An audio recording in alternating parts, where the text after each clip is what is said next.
Vous allez bien? Voilà, pas obligé de me répondre parce que ça pourrait être long.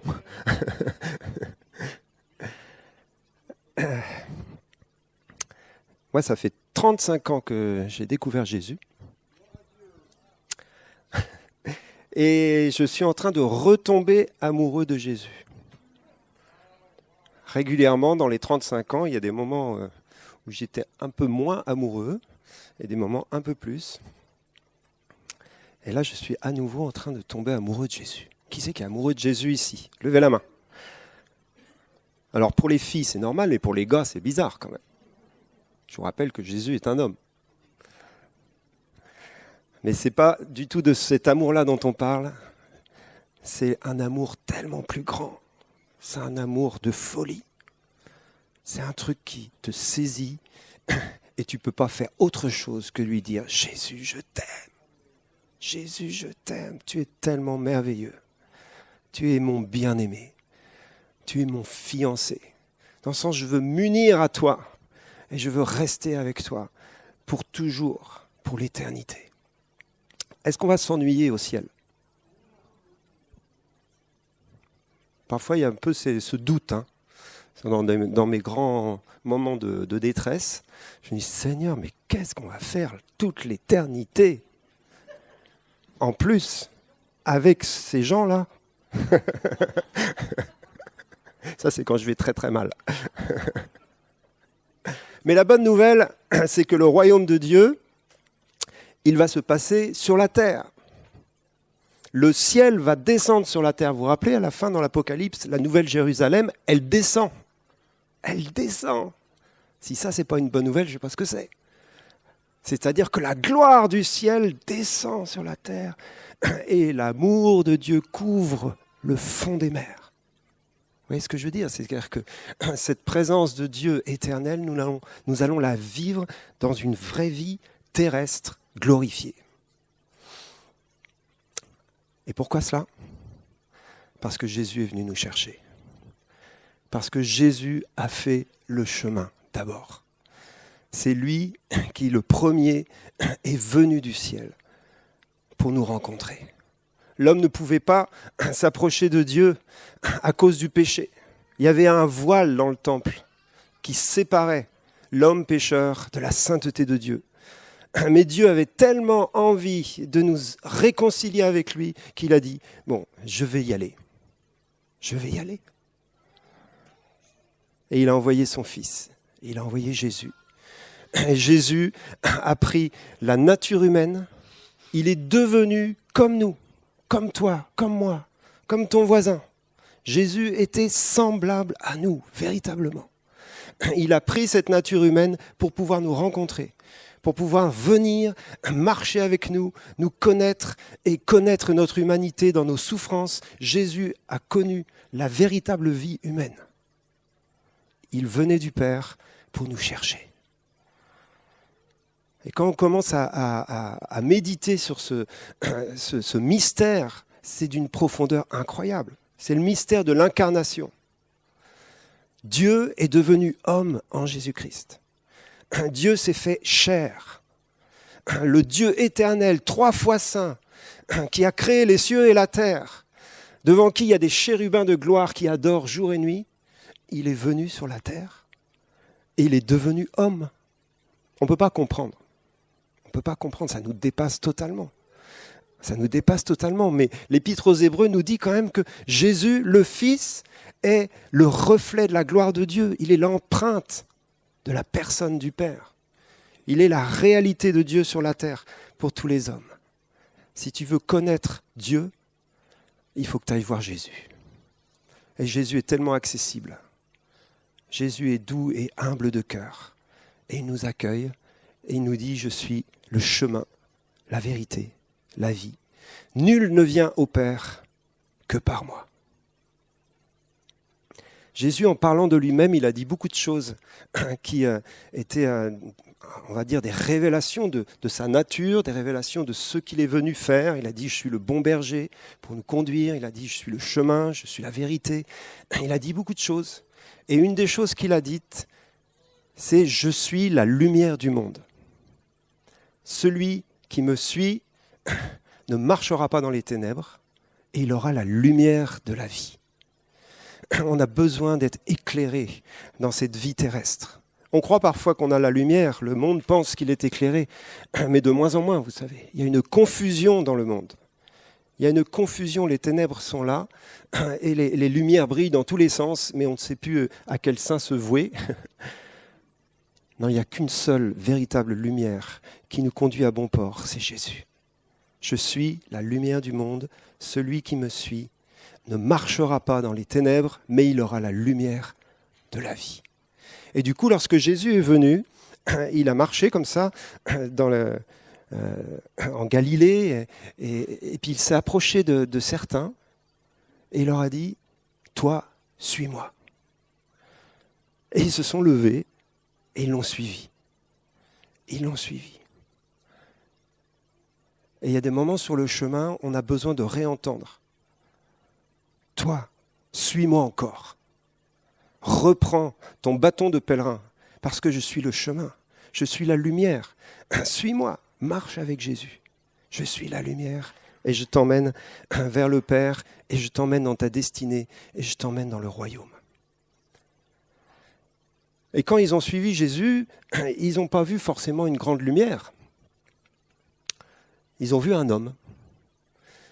Les disciples ont suivi un homme comme vous et moi. Et ils ont marché avec lui, et ils ont vécu avec lui, ils ont mangé avec lui, ils ont dormi à côté de lui, ils étaient en caravane avec lui. Et il leur a dit, « Je suis la lumière du monde, mais la lumière est pour un peu de temps avec vous. Ensuite, je vais repartir. Mais vous serez alors la lumière du monde. » Waouh! Comment passer de Jésus, la lumière, à moi, toi et nous, la lumière? Et c'est pourtant ça le grand défi de l'Église depuis 2000 ans. Parce que Jésus est bien reparti. Et il a été crucifié sous Ponce Pilate, il a versé son sang, il est mort, il est ressuscité le 3e jour et il est remonté dans la gloire. Et il est assis à la droite de la majesté divine dans les lieux très hauts et nous attendons son retour. Mais en attendant son retour, Jésus nous dit « Vous êtes la lumière du monde ». Et je voudrais qu'on lise un texte qui se trouve dans l'évangile de Matthieu.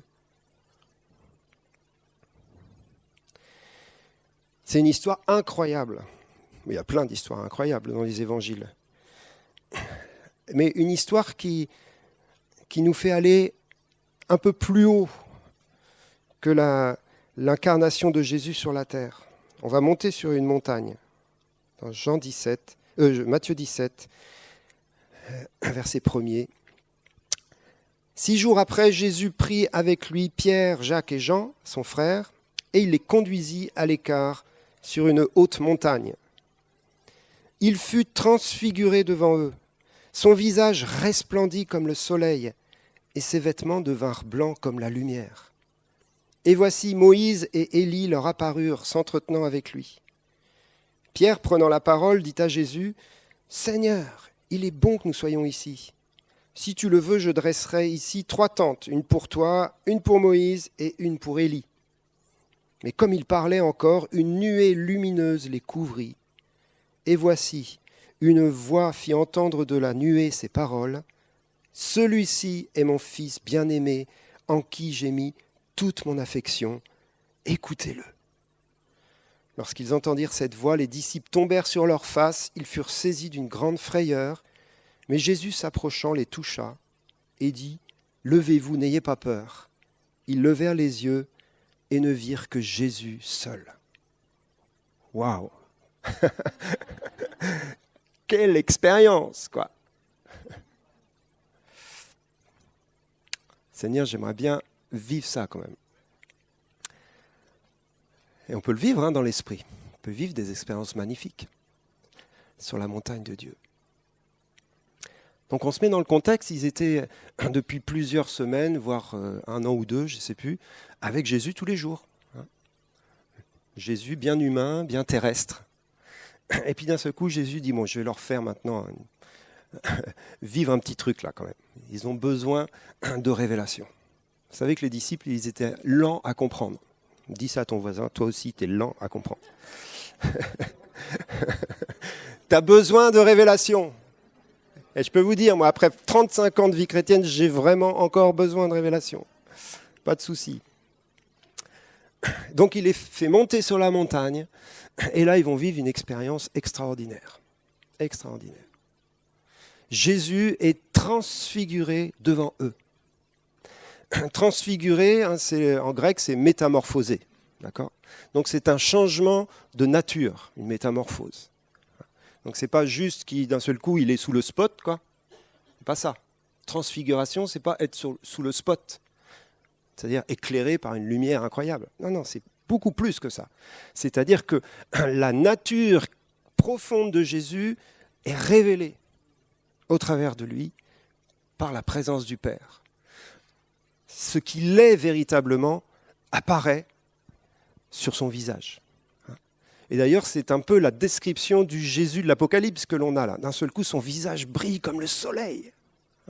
C'est-à-dire que la gloire qui était cachée, parce que Jésus s'est dépouillé de la gloire pour venir sur notre terre, d'être un simple homme, cette gloire qui était cachée, d'un seul coup, pour un instant, comme un flash comme ça, elle est révélée.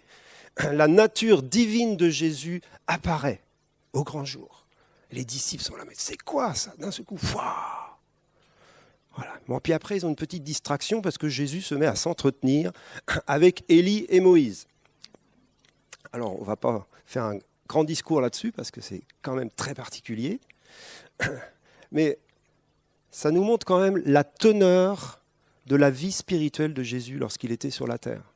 Parce que là, il emmène ses disciples avec lui. Mais vous savez qu'il montait régulièrement sur les montagnes pour prier. Régulièrement, il allait chercher la face du Père. Et il s'entretenait parfois des nuits entières. Mais je suis sûr qu'il était dans cette gloire à chaque fois. Et peut-être il parlait avec Moïse, avec tout le monde, je ne sais pas qui c'est qu'il y a.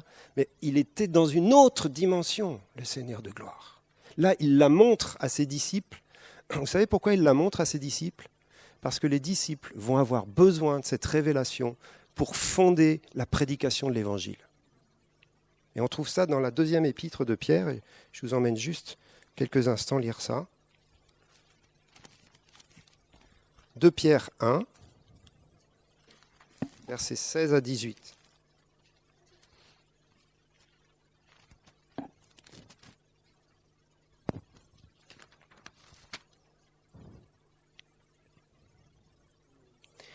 Ce n'est pas en effet en suivant des fables habilement conçues que nous vous avons fait connaître la puissance et l'avènement de notre Seigneur Jésus-Christ, mais c'est comme ayant vu sa majesté de nos propres yeux.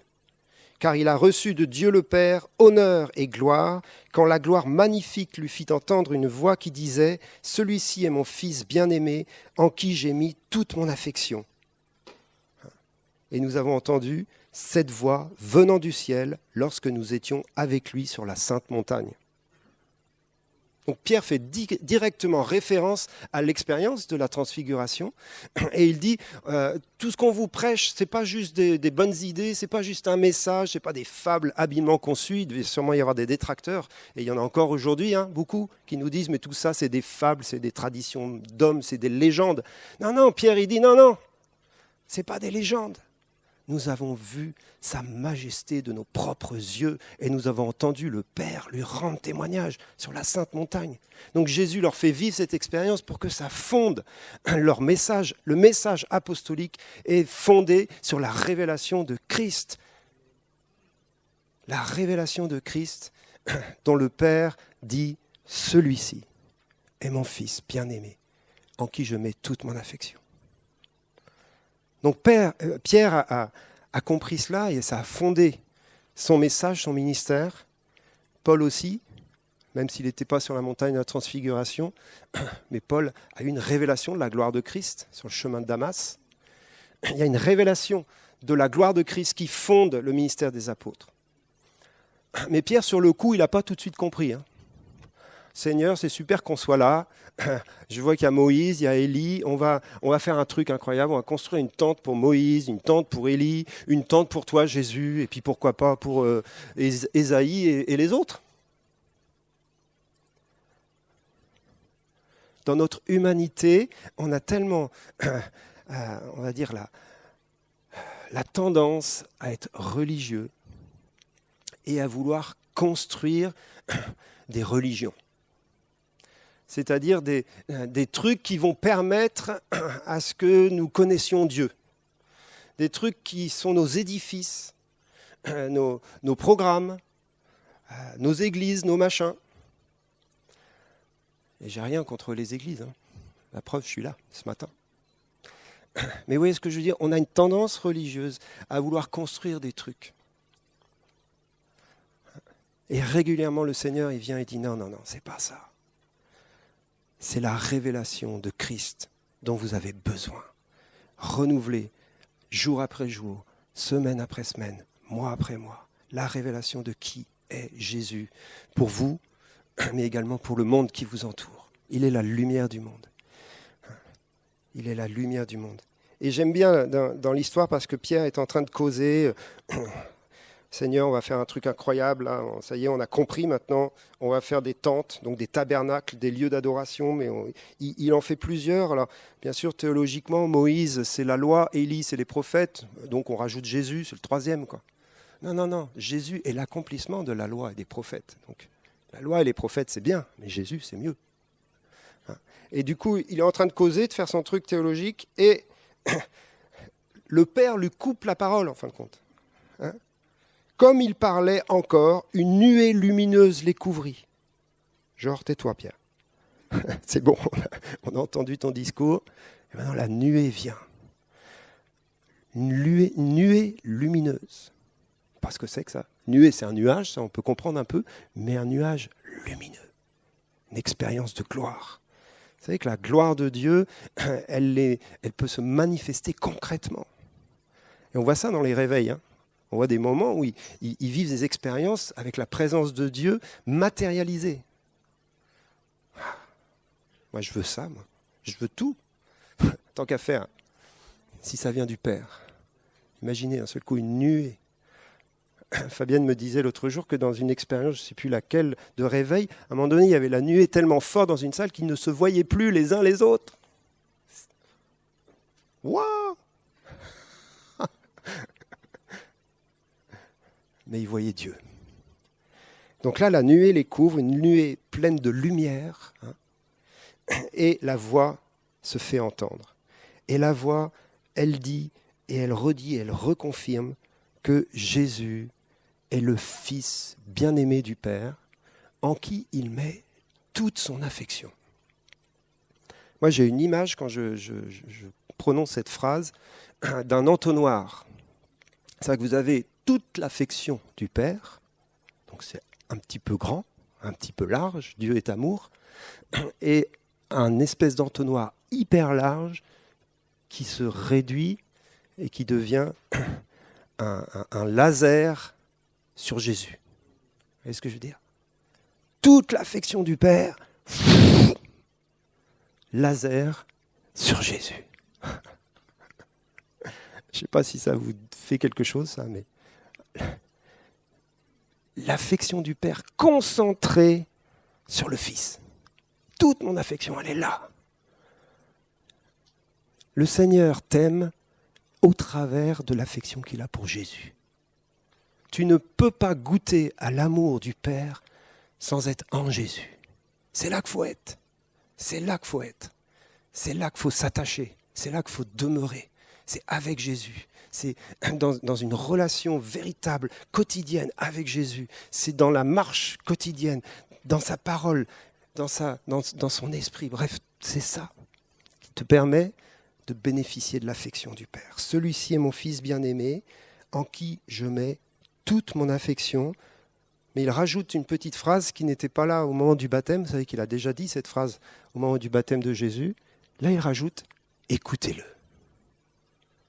Écoutez-le. Moïse, la loi, Élie, les prophètes, Dieu avait déjà parlé, Mais maintenant, dans ces derniers temps, il a parlé par le Fils. Écoutez-le. Écoutez Jésus.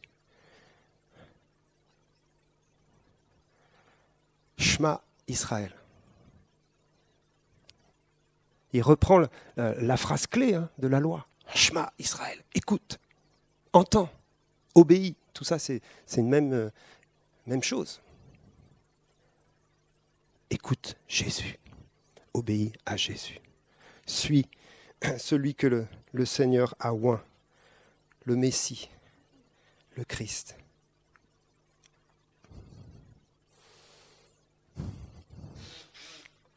On termine cette histoire. Quand les disciples entendent cette voix, ils tombent sur leur face et sont saisis d'une grande frayeur. Ça s'appelle la crainte de l'Éternel. Souvent dans nos milieux et dans le monde évangélique au sens large, on dit « Bon, maintenant, on n'a plus peur de Dieu parce qu'on a reçu l'esprit d'adoption, donc on est confiant. » Et c'est vrai, tout ça est tout à fait juste. Donc la crainte de l'Éternel, maintenant, c'est juste le respect de Dieu. Je ne suis pas si sûr que ça. Si la révélation de Christ et la gloire du Père descendaient là au milieu de nous, je pense qu'il y aurait une certaine frayeur quand même, encore aujourd'hui, même si on est en Christ. À moins que tu aies une telle assurance devant Dieu que ils sont saisis de frayeur, la crainte de l'Éternel. La crainte de l'Éternel. Il y a un lien direct entre la gloire de l'Éternel et la crainte de l'Éternel. On voudrait la gloire sans la crainte. Et je crois que les deux vont de pair. La gloire et la crainte. Vous savez, dans les Actes des Apôtres, il dit « Une grande crainte s'emparait d'eux, parce qu'ils avaient la gloire. » Les signes, les prodiges, les miracles et toutes les manifestations glorieuses de Dieu vont avec la crainte de l'Éternel. La crainte de l'Éternel. Ils sont plongés sur leur face et ils adorent. On a eu les 24 heures de louange là, dans la MDP, vendredi et samedi. On a eu des temps magnifiques, des temps de gloire et aussi des temps de persévérance. Parce qu'on cherche la face de Dieu. Il y a des moments, c'est pas forcément la grande gloire. Mais c'est parce qu'on a décidé de le chercher jusqu'à ce qu'on le trouve. Et de l'adorer en esprit et en vérité, qu'on sente ou qu'on ne sente pas sa gloire. On continue de l'adorer. On continue de le chercher. Il y a des moments, on le trouve davantage que d'autres.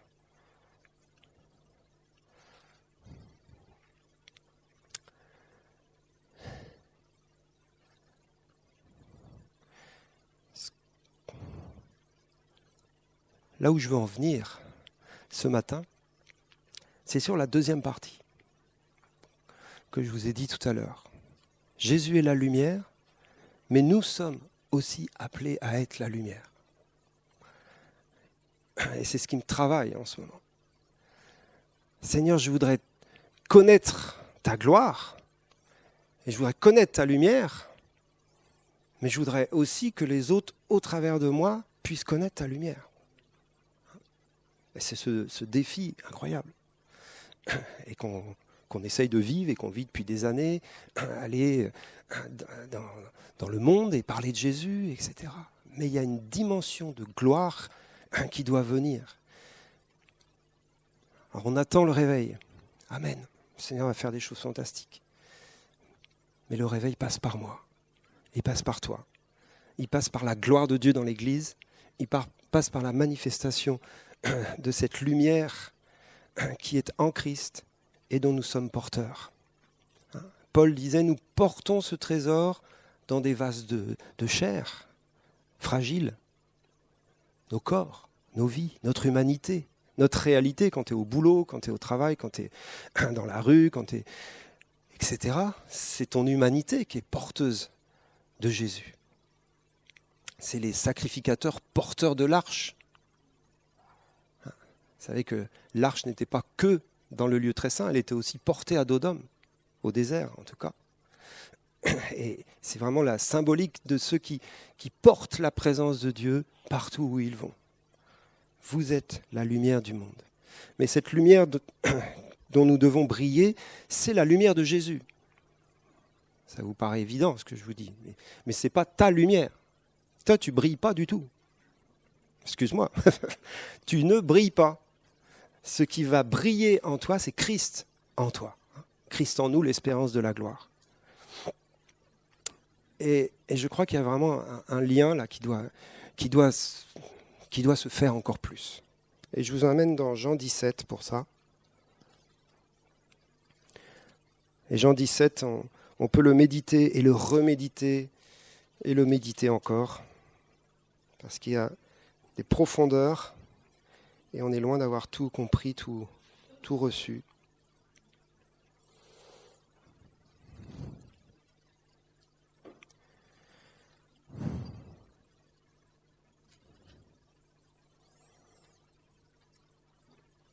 Verset 22 et suivant. C'est Jésus qui prie et qui parle au Père. Et il dit « Je leur ai donné la gloire que tu m'as donnée, afin qu'ils soient un, comme nous sommes un, moi en eux et toi en moi, afin qu'ils soient parfaitement un, et que le monde connaisse que tu m'as envoyé et que tu les as aimés comme tu m'as aimé. Père, je veux que là où je suis, ceux que tu m'as donnés soient aussi avec moi, afin qu'ils voient ma gloire, la gloire que tu m'as donnée parce que tu m'as aimé avant la fondation du monde. Père juste, le monde ne t'a point connu, mais moi je t'ai connu, et ceux-ci ont connu que tu m'as envoyé. Je leur ai fait connaître ton nom, je leur ferai connaître afin que l'amour dont tu m'as aimé soit en eux et que je sois en eux. C'est d'une richesse là, sur chaque mot, chaque verset, on peut parler des heures. Mais il y a 3 acteurs dans ces versets-là, il y en a même 4. Il y a le Père, il y a Jésus, il y a les disciples et il y a le monde. Et c'est ça qui est génial, c'est que ça va jusqu'au monde, cette histoire-là. Il y a le Père et Jésus, cette relation absolument fantastique d'amour. Il y a Jésus et ses disciples. Jésus transmet ce qu'il a reçu du Père à ses disciples, le même amour, la même unité, la même relation.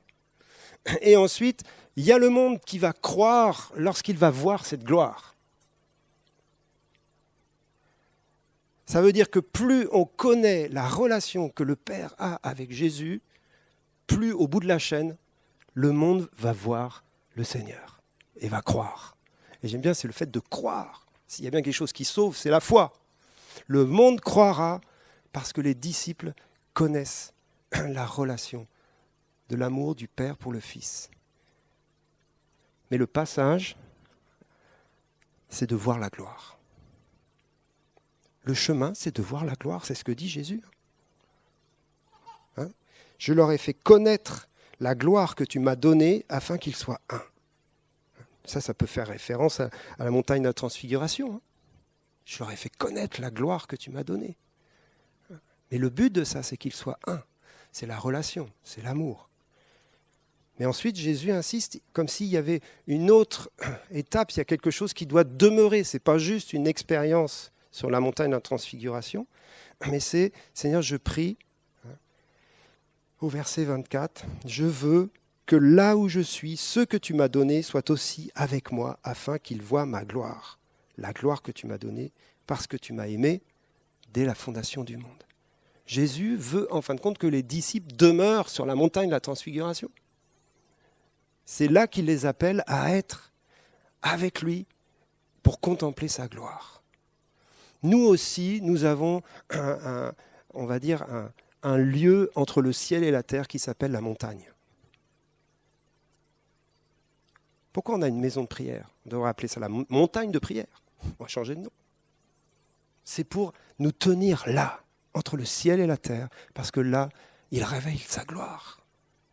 Mais on ne reste pas là, on descend. C'est le va-et-vient, on descend dans la plaine, on retourne travailler, on vit sur la terre, on est bien incarné, nous, il n'y a pas de souci. Mais avec la connaissance quotidienne de la gloire de Dieu.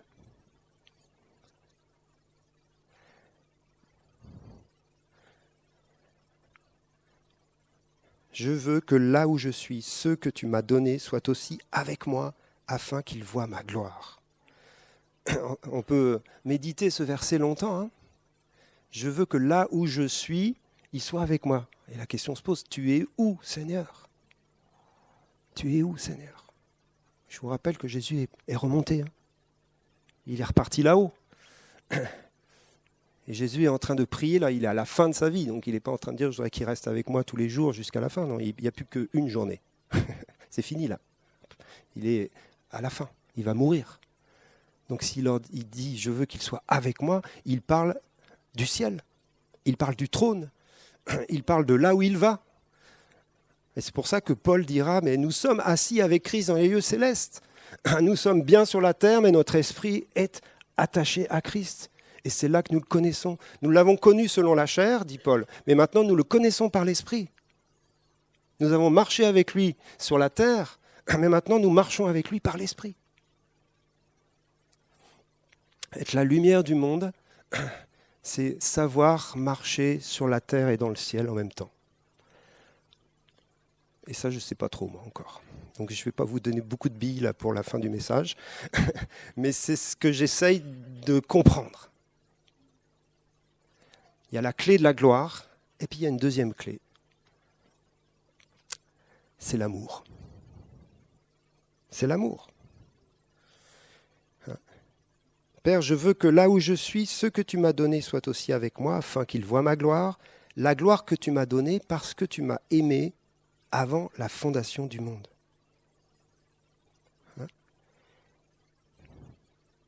Et verset 26, « Je leur ai fait connaître ton nom, je leur ferai connaître, afin que l'amour dont tu m'as aimé soit en eux et que je sois en eux. » Donc Jésus fait le lien entre la gloire et l'amour. Pourquoi est-ce que Jésus a la gloire ? C'est parce qu'il est aimé. C'est pour ça que dans la nuée, la voix dit « Celui-ci est mon fils bien-aimé ».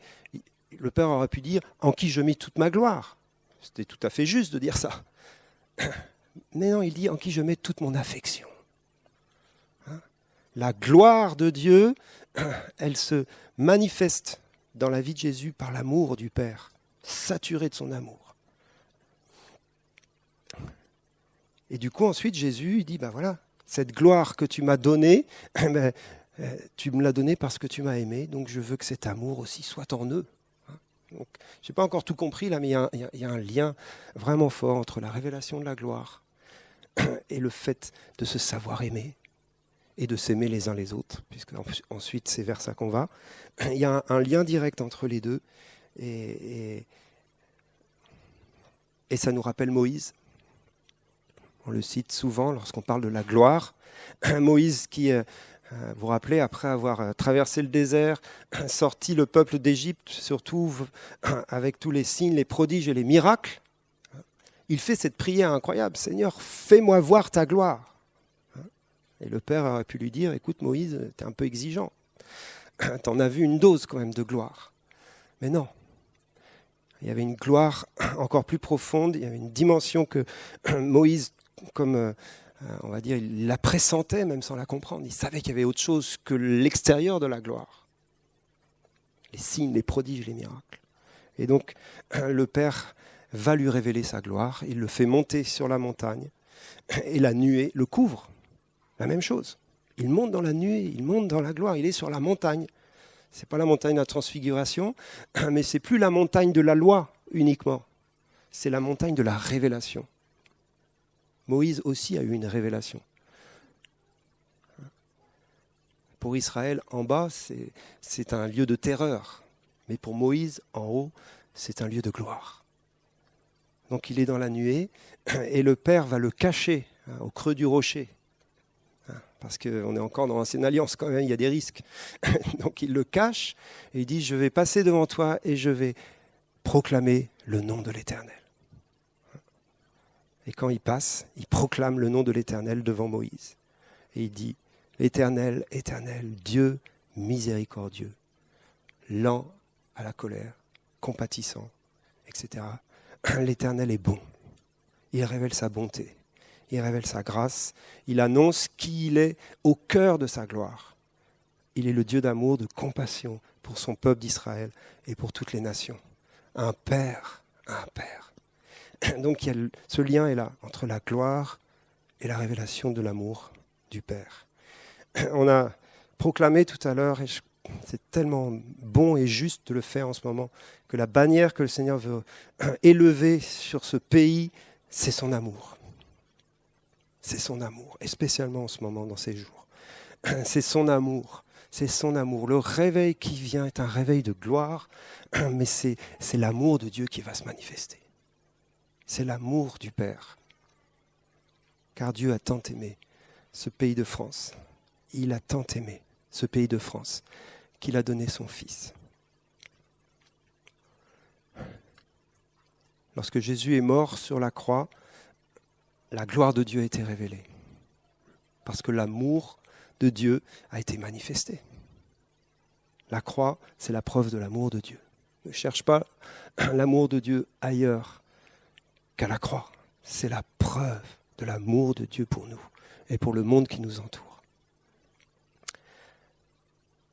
Alors on veut monter sur la montagne et juste pour terminer, j'ai invité l'équipe de louanges juste pour qu'on se présente ensemble et qu'on dise Seigneur, nous voulons te voir. Nous voulons encore que tu brilles et que tu nous éclaires de ta gloire pour que nos vies soient transformées.